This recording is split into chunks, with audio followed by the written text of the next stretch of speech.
Aurangabad news में आपका स्वागत है। अभी हम जिला परिषद की पाठशाला गनौरी में मौजूद है। हमारे साथ में यहाँ पर स्कूल के मुख्याध्यापक भी है और ये पहली से 10वीं और 10वीं के बाद में 12वीं तक कॉलेज भी है यहाँ पर।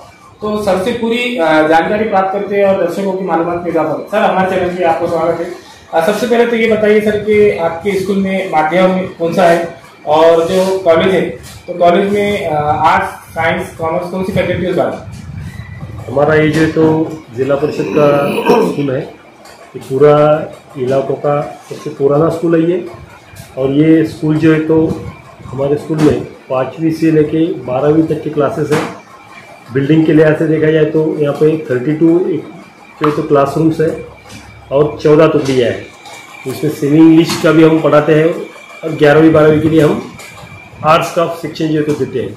हमारे लिए विशेषता ये है कि 9वीं 10वीं 11वीं 12वीं को हमारे यहाँ 2 फाउंडेशन कोर्सेज चलाए जाते हैं। एक ऑटोमोबाइल फाउंडेशन बोल के है जिसमें 2 व्हीलर और 4 व्हीलर के बारे में पूरी जानकारी दी जाती है, और मल्टी स्किल फाउंडेशन उसमें 5 अलग अलग सब्जेक्ट के बारे में जानकारी बच्चों को दी जाती है। बच्चे अपनी 9वीं 10वीं 11वीं 12वीं की पढ़ाई करते करते ये सब जो तो कौशल्य जो तो हासिल करते हैं, उसका 10वीं के बाद या 12वीं के बाद उनको रोज़मर्रा की ज़िंदगी में जॉब के लिए बड़ी अच्छी सुविधा हो जाती है। ये जो तो हमारे स्कूल की और एक बहुत बड़ी अच्छी सी सुविधाएं हैं।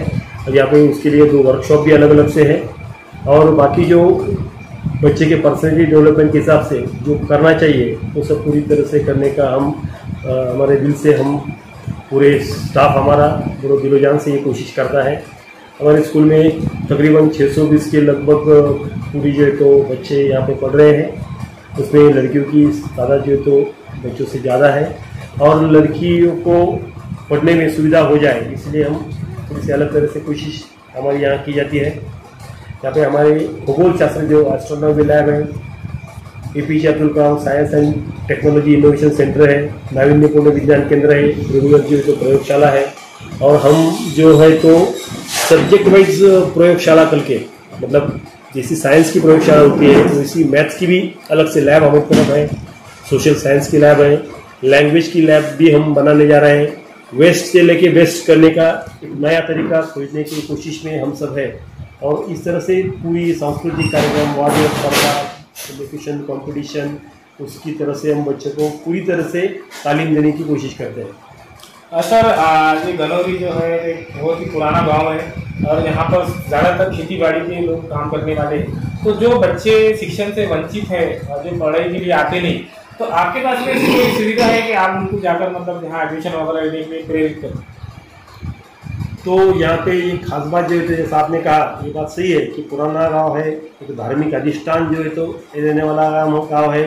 हिंदू मुस्लिम सब धर्म के सब मज़हब के लोग यहाँ पे बड़े अच्छी तरह से रहते हैं, सब एक दूसरे के त्यौहार में शामिल होते हैं। तो एक बड़ी अच्छी सब धर्म के लिहाज से एक अच्छी परंपरा इस गांव की है।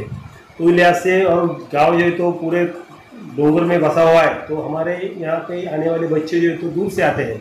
और ख़ास करके जो बात आपने छेड़ी वंचित लड़कियों आने के लिए जिनको ज़्यादा दिक्कतें आती है, जैसे हम शिक्षणातील अड़थड़ा ऐसा कहते हैं, तो इसकी वजह जो है तो दूर से आते हैं। तो वो दूर से आने वाले बच्चों के लिए हम साइकिल की कोशिश करते हैं, उनको जो है तो अलग से टाइम देते हैं। और बच्चा 2-3 दिन अगर नहीं आए तो उनके घर पे जाके हम जानकारी देने की कोशिश करते हैं, फ़ोन पे चौकसी करते हैं। और जो बच्चों जो है तो मेंढिया या बकरियों के पीछे अगर पिताजी के साथ जाते हैं तो उसको काउंसलिंग करते हैं, वो ना जाए इसके लिए हम कोशिश करते हैं। और आपकी सब दुआ से वो कोशिश हमारी कामयाब होती है, तो बच्चा जो है तो पढ़ाई में लगा रहता है। उस तरह से आपने जिस बात की चली उस तरह की दिक्कत तो आती नहीं, तो किसी भी बच्चे को हम शिक्षा से वंचित रखते नहीं। उस तरह की कोशिश हमारी टीम पूरी तरह से करती है। सर, आपने बताया कि ये ग्रामीण में है, पुराना गांव है, तो इसके अतराफ बहुत से छोटे मोटे खेड़े आते हैं। तो जो शासन की तरफ से बसेस की सुविधा का जो प्रावधान है, तो क्या अपने स्कूल में भी ऐसा कुछ प्रावधान है? तो जो है तो मैंने जो बात कही कि बच्चे जो है तो एक भी बच्चा हमारा दूसरे गांव से आता नहीं है। तो बच्चे दूर से आते हैं, लेकिन डोंगर में के दूर दराज के इलाके से आते हैं, मतलब 4 किलोमीटर के रेडियस से बच्चे आते हैं। तो खुद की साइकिल पे या पैदल चले आते हैं। दूसरे गांव से कोई बच्चा आता नहीं, इसलिए बस की सुविधा की कोई बात उठती नहीं है। इसलिए बस की सुविधा जो है तो उसकी ज़रूरत नहीं परिवहन की, ऐसा मुझे लगता है। उस हिसाब से हमने भी ये किए, क्योंकि बस गाँव में एक ही बार आती है। सर आपके स्कूल में लड़के लड़कियां दोनों की फैसिलिटी सुविधा है या सिर्फ लड़कियों का स्कूल?